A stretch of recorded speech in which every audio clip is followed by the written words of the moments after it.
nation, indivisible, with liberty and justice for all.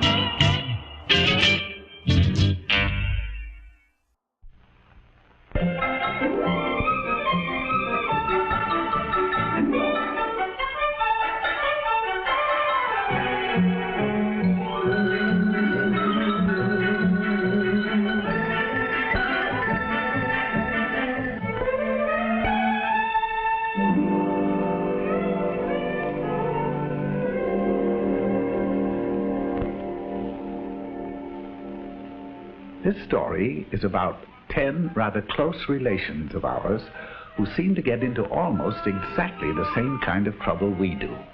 All 10 of these jolly characters lived in the same neighborhood and were all good friends, generally speaking. Each of them had a bicycle, and each took care of his bicycle in exactly the took care of himself.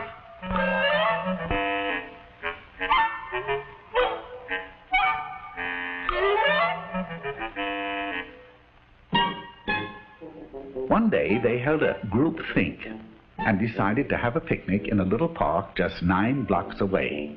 Now that doesn't sound far, but a lot can happen in 9 blocks, right? Well, sound off out there. I said right? Right. So they all ran home and made themselves sandwiches. I know that doesn't sound too likely, but of course human. Then they hurried back, all ready to go. Now, one of the 10 was a rather hungry type. His name was Slim Jim McGupney, and his picnic lunch was what you might call a portable banquet, right? Right.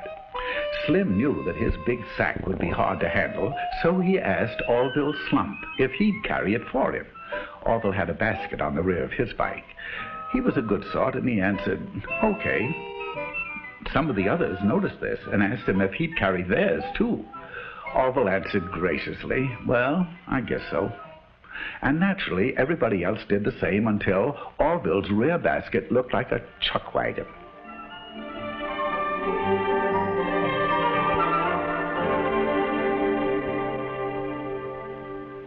At last, they were ready to go, and at a given signal, they went.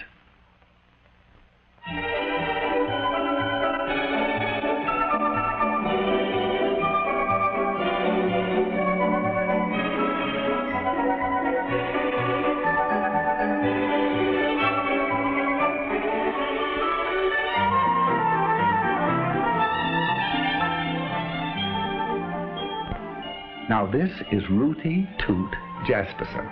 He had the newest bike in the bunch, and he was as proud of it as he could be.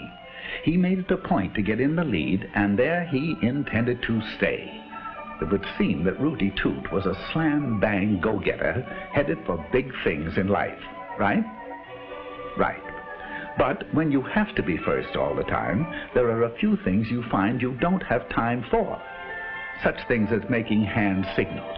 Oh, he knew very well that bike riders are supposed to signal just like auto drivers. Hand down for slow or stop. Hand up for right turn. Hand straight out for left turn. But pretty soon, he began to feel silly making so many signals to stay out in front. So he skipped one to rest his poor old tired arm. Just one signal, once. At this point, Rooty Toot Jasperson left the party.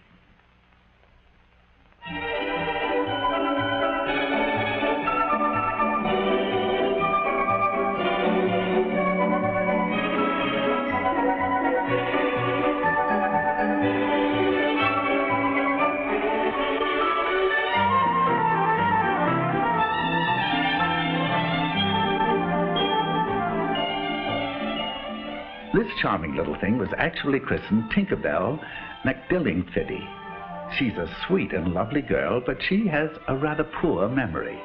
Sometimes she forgets to brush her teeth. Sometimes she leaves homework at home. And sometimes she forgets to look at traffic signals. Now she knows that she should. She knows that she should ride just like auto drivers drive. But she's so busy being happy all the time that her little thoughts tend to wander, and Oh, dear, dear, they're wandering again. Here she goes.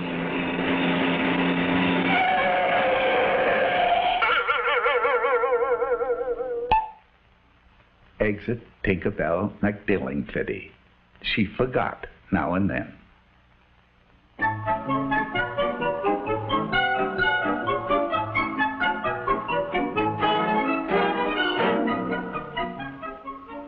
Now, let me introduce Phillip Flugel. He's a star athlete, the president of his class, an honor student, and he has the handsomest profile in school. Just look at it, will you? Now, Flug, as his friends call him, has one little flaw in his character. He is very easily bored. Right now, he's asking himself why everyone has to go up this side of the street. It's so samey. So, proving that even a class president can make mistakes, he decided to ride against traffic. Oh, he knows that auto drivers never do this, and that he should follow the very same traffic rules. But he's in the mood to do something different. Anyway, there are no policemen around to see him.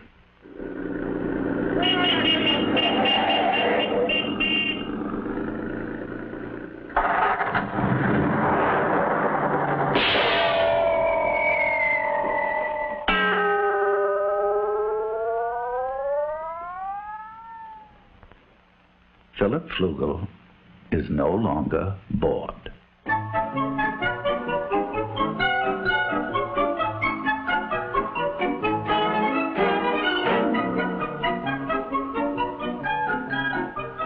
You've probably wondered about this fellow on foot. Well, his name is Pomegranate. He is splendid in dramatics, but he works so hard memorizing his lines that he doesn't get around to a lot of other things. He never made it down to register his bike and get a license for it.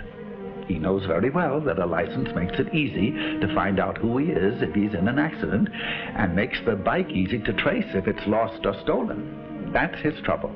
Last week, while he was rehearsing the lead in King Kong, someone rode off with his bike. He went to the police, but of course they couldn't help him since it had no license or registration. He stomped out of the police station angrily, and he's been stomping ever since.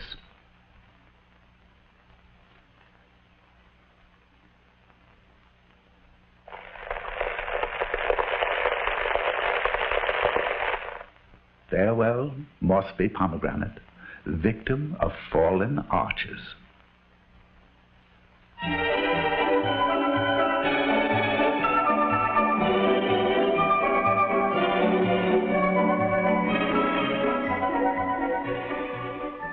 If you look carefully, you'll see Trigby Phipps. He's the smaller one in Eclipse, trying to make that bike go. His passenger is an old friend of ours, Slim Jim McGuffney. Slim Jim's bike recently collapsed from the effects of his diet, and Trigby, being a nice little fellow, agreed to ride him. Now, he knows that no auto driver would drive with a passenger in his lap. He also knows that you can't see ahead very well with someone on the handlebars, and that you can't control the bike well, and that you can't make signals either. Furthermore, it is tiring. Right? Right.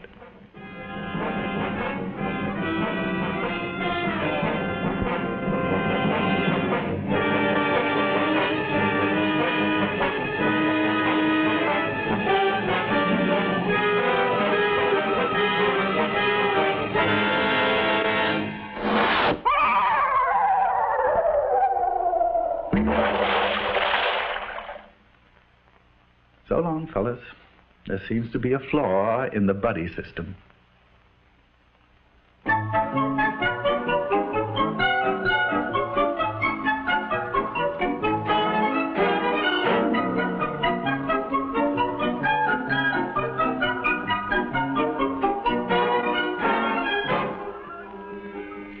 Meet Nelly Swibach. She's as nice as can be on foot. But when she gets on that bike, sweet Nelly becomes terribly impatient with other people's driving. Although there are only a few left now, she's having trouble sharing the street with them. So Nelbert is about to make a decision she'd never make if she weren't angry. There she goes. There she goes. She knows that riding on the sidewalk isn't allowed in her city and many others, and that even where it is, pedestrians always have the right of way. But Nelbit's upset, and she'd like to know just one good reason why she shouldn't take over the sidewalk all to herself.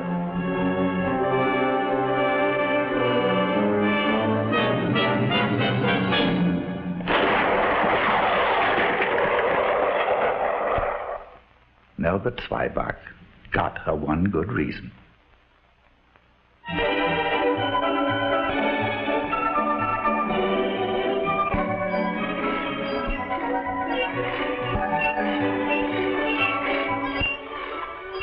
Those noise transportation of Philbert Bagel.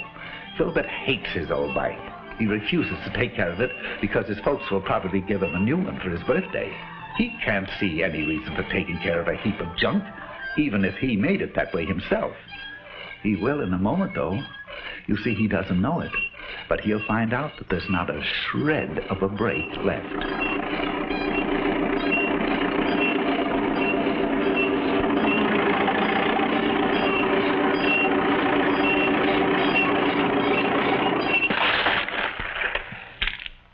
Now, Philbert would be the first to agree that if it's worth riding, it's worth taking care of.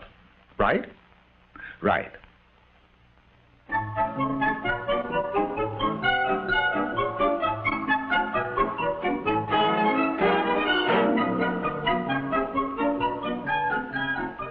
Quickly meet Stanislaw Higginbottom while you can. He's a nice boy, but he won't be with us long.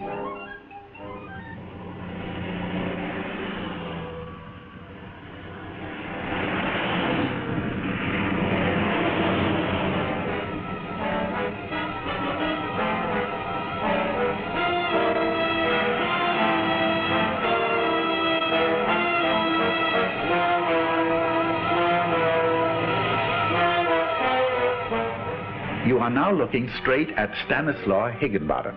He has neither lights nor reflectors.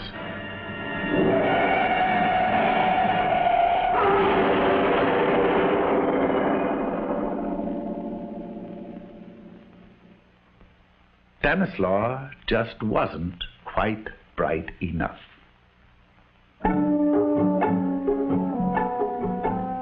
All of which leaves Orville.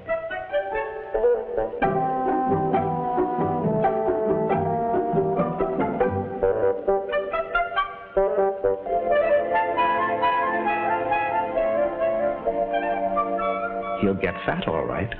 And here's why he ended up with all these groceries that he doesn't really want.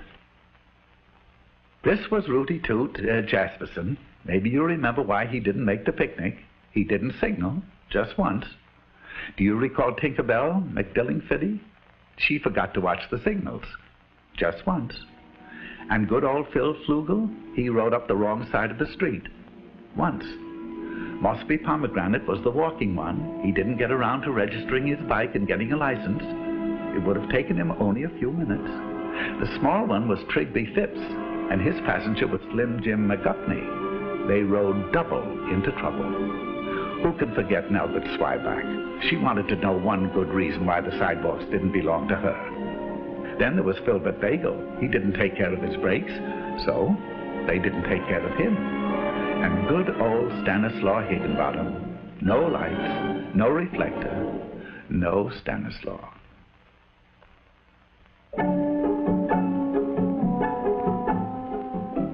So that's why Orville Slump is picnicking alone today.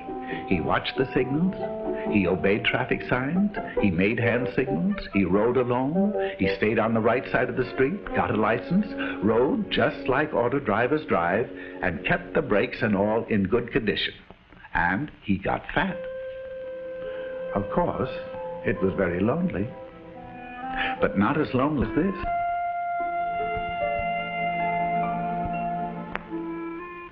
But then, as anyone can plainly see, he wasn't a monkey, right? Now, that sounds as if you really mean it, right?